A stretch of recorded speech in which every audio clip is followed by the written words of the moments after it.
Good morning, August 15, 7:30 a.m. to edit tayo ng pang upload natin para mamaya. Nauubusan na ako ng idea, content pa. Pero tiyaga lang, mayroon pa tayong 15 days na mag-iisip para sa ating mga content everyday. Na meron tayong Neosep, meron pa tayong sipon. Pero hindi na malala katulad nung nakaraan. Sobrang luha, lalo kahapon, talagang kusang lumuluha.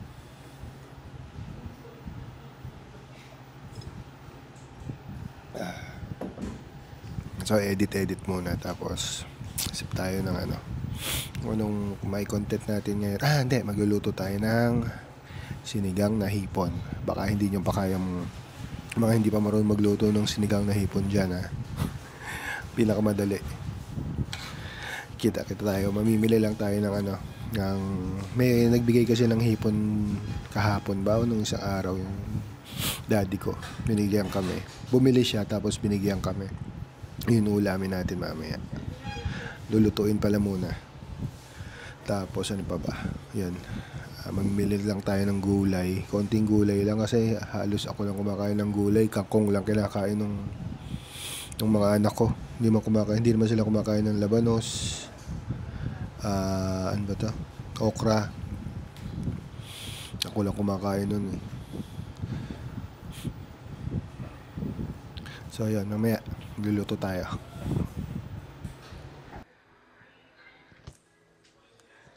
So papagawa muna natin tong yung isang motor natin, yung SkyDrive. Bali parang basag yung bearing sa unahan. Saka yung preno, dahil nga nabaha, hindi ko pa napalinis yung preno nun. May ipit pagka piniga mo yung hulihang preno. Nag-ano siya, ang tagal niyang bumalik. Palinis muna natin, saka yung sa unahan na rin para sure. Yun, sasama ko kayo dun sa pagpunta sa pagawaan. Iwan ko lang naman yung motor, hindi ko aantayin. Kilala ko naman yung gumagawa, yung talagang gumagawa dito sa akin ng motor. Yung isang mekaniko ko. Sa service din ng mga anak ko, siya rin nagsa-service ng mga anak ko sa tricycle. So, dadalhin ko pala muna. Mamaya, mamimili na tayo ng gulay na panahog natin sa sinigang.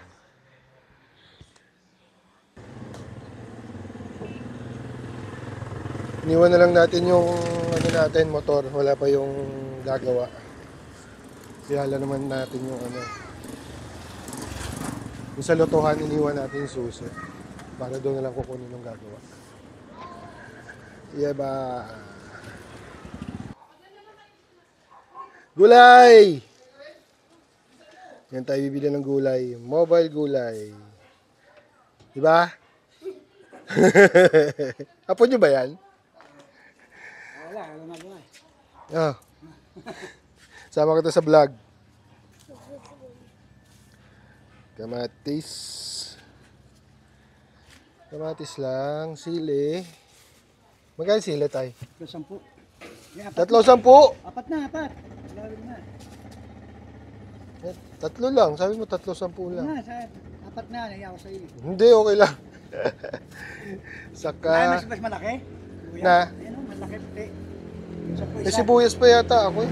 Ay sige, pengin ng dalawa. 10 isa. Oh, malaki yan eh. Mahal ng yun. Pagkasama, kasi isa niyan. Isang lang. Saka okra. 30. Magkano okra? Dalawa betching ko. Isa lang bibiling ko. Ang sisampu na lang. Sila na buyo. Hindi, marami po akong stock niyan eh. Kasi, Ano lang pang... 20 na buhay, wala pang bawas yan. 3 tali yan. Yan. Oo. Ito malaki ito. Hindi, kahit konti lang. Yan lang, binamano ko dyan. 20 na lang. Konti lang. Hindi ako lang naman kumakain yan eh. Ha? Ano okra? Ano to? Ito na yung okra oh. Cute. 20. Mali 80. 80 agad. Lista muna. Lista. Okay. Ah. Ano pa ba? Sa bayan, mura na yung ano pipino. Pipino? Nakabili ako kahapon, 25 tatlo. Mura yun. Nakabi- Ano yung berde? Puti. Puti. Ay, kahit siya mapait. Hindi, lalagyan mo ng asukal, siya shake eh. Hindi, maganda yung bahay berde. Bagyo. Ay, bagyo. Yung, Kaya maganda sa malaki o sibuyas. Na inatapa mo, nahanap ang natin mo. daddy ka? Eh, kilala. Sino ba? 80. Ito maliliit. Bali, Cute pa. 40. Yan, pecha, kikis na lang yan. Magkano na to? Yan to. 50.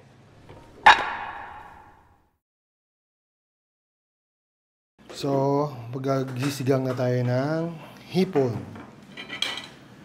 Gagawin natin, ibahin natin. Kasi may nagsabi sa akin nun, masarap daw ang sinigang. Pag nagigisa ka pa ng kamatis sa sibuyas. So, susubukan natin sa hipon kung masarap nga. Naka-prepare naman na lahat ng ano natin. Ingredients. So, dire-diretso na to. Let's open our kalat.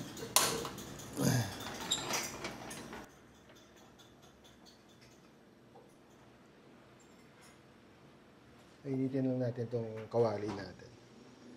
Para dire-diretso na tayo.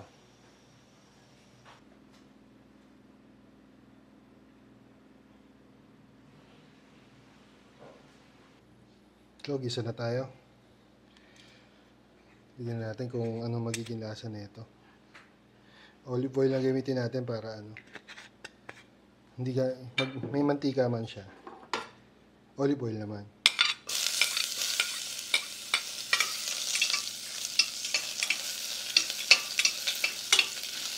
Ay, magiging lasa nito.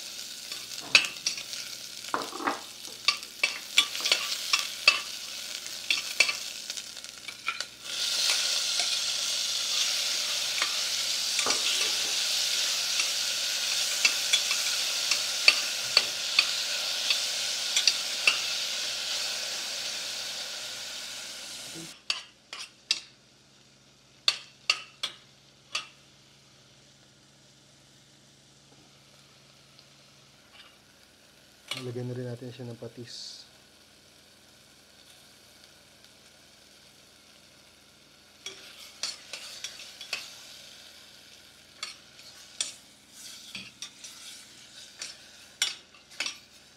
Ang bango. Umami.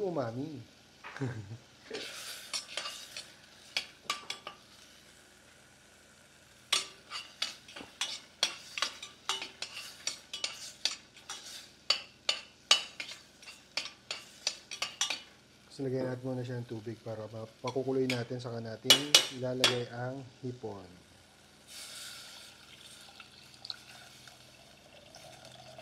Kalahating kilo lang naman yung hipon natin kaya sakto na yan. Pagkulo, saka natin ilalagay ang mga hipon at gulay. Sabay-sabay na sila.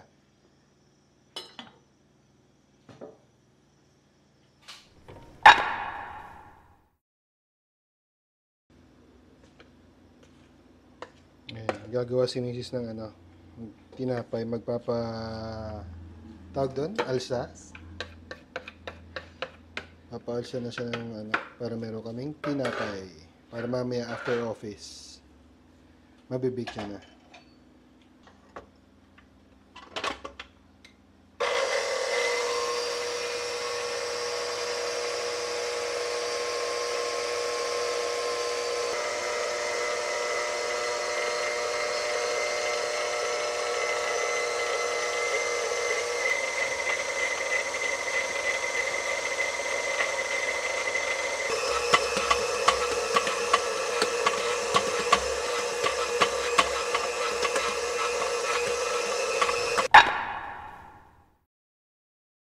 So, lalagyan muna natin siya ng ano, kumukulo na siya. Lagyan natin siya ng nor sinigang na pampaasim. Konti lang. Mamaya tayo mag-adjust para lang lumasa na sa sabaw. Damihan ko na kaya. Para lumasa na, pag nalagay natin yung hipon, kakapit na agad siya. Pero mamaya na tayo maglalagay ng hipon. Palalambutin muna natin itong okra. Ngayon natin itong okra.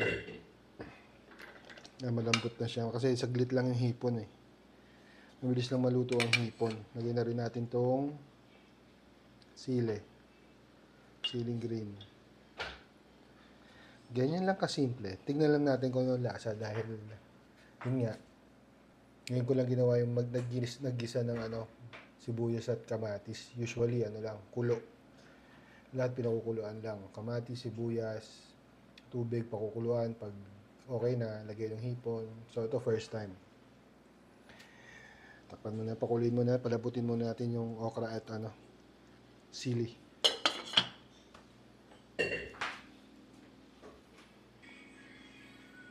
Yun na yung ating ang tawag namin? Yung dough na ipapaalsahin. Mga ilang oras, Tommy? 1 hour. So, mga 1 hour paalsahin itong tinapay para sa amin. Papagawa rin kasi ako sa kanya na hamburger bun. 2 piraso lang kasi may susubukan akong gawin para ma-vlog din. May, ang tawag doon, experiment akong gagawin. Dagdagan na natin ng pang-asim kasi si Mrs. gusto nito maasim. Kada isang kulo na lang siya. Adjust na lang tayo mamaya.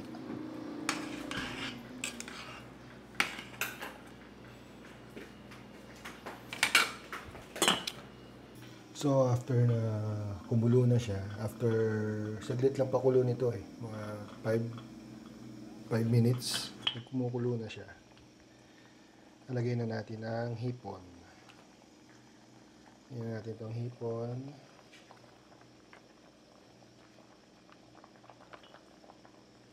Magtutubig pa yung hipon kaya kung tingin nyo kukunti yung sabaw, yan ang bahala mag-adjust. Pero ito sa amin, pag kasi pag masyadong maraming tubig, nawawala na yung lasa ng hipon kaya kontian ko lang.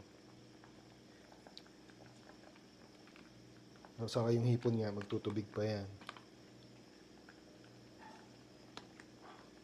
Kukuloyin lang natin siya. Tapos, kakain na tayo. Diba? Lagay na rin pala natin itong kangkong para hindi ma-overcook yung ating hipon.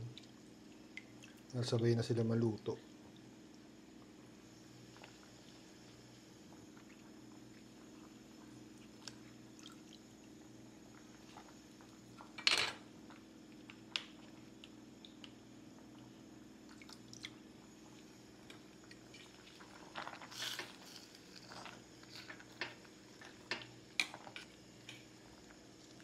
Pag na-overcook kasi itong hipon, mahirap ng balatan.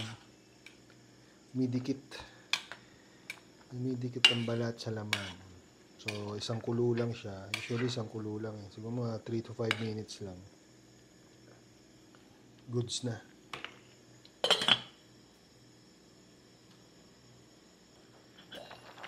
So, okay na yan. Kakain na tayo. Goods.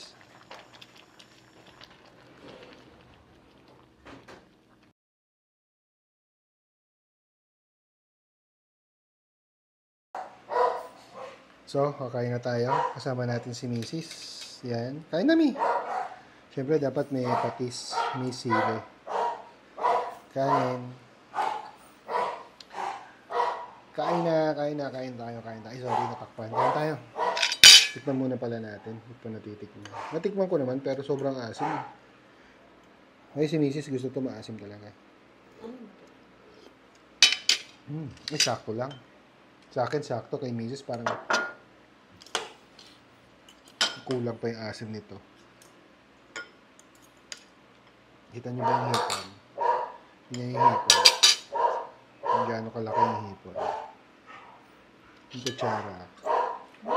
Sakto lang. Medium size yata itong hipon ito. Hihingay na naman ang aso. Tara, let's kain. Let's eat. Sarap ba? Asim kilig. So, kain tayo. Paano ba kayo kumain ng sinigang? Nakakakutsara, nakakamay. Ako kasi nakakamay. Kaya lang mainit yung sabaw. So, pangkuha lang ng sabaw yung kutsara. Tapos, nagkakamay na.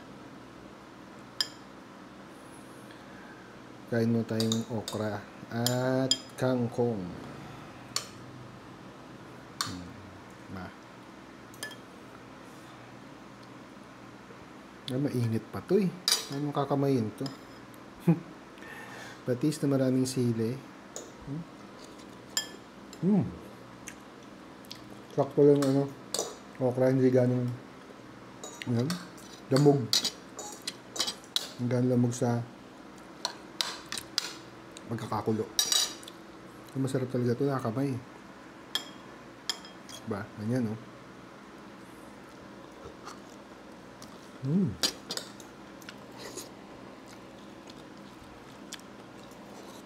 Ha? Karami na yung asawa ko. Ako wala pa, oh. Kain po. Babay muna. Yon, munti ko na palang makalimutan. Yun nga pala, kaya nga pala ganito ginawa ko. Sinubukan ko diba yung yung gigisa muna yung kamatis sibuyas kaysa pinakukuluan lang. Mas nga siya, mas malasa yung sabaw. Kaysa sa pinakuluan lang, excuse me. Pag yung pinakuluan lang kasi hindi mo malasahan yung kamatis eh. Iba.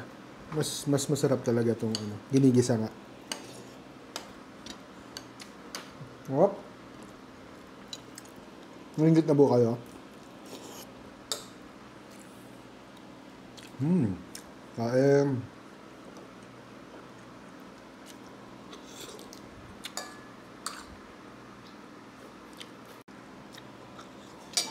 Mas papupuntahin ako. Ano bukas? Nagawa. Umaga. Maga? Ano oras na? natin mamalengke. 8. Dito na ba tayo? Umaga matapos. Project kasi si Mrs. eh. Ipapagawa siya dito sa bahay. Kaya matagal niya ng pangarap. Bukas pala yun.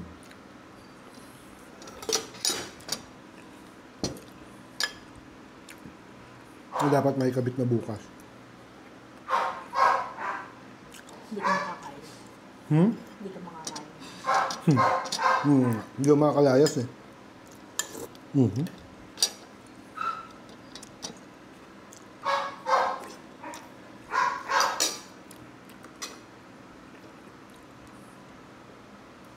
Sarap. Ganito na lagi. Gagawin ko sa hipon, pagsigang. Mas matrabaho nga lang siya, pero konti lang naman. Mas malasa talaga. Yung kahit wala siyang gabi, malapot yung sabaw niya. Hindi ko naman hiniwa yung okra eh. Sarap. Dahil mo na nakain ha. Nakailang hipong ka na. Hindi mo alam. Isa pa lang ako eh. Bilang, babilang. Eh, dalawa. Bilang, babilang. Malakas talaga sa hipon to eh. Ako sa kanin. Bye, kain muna ako.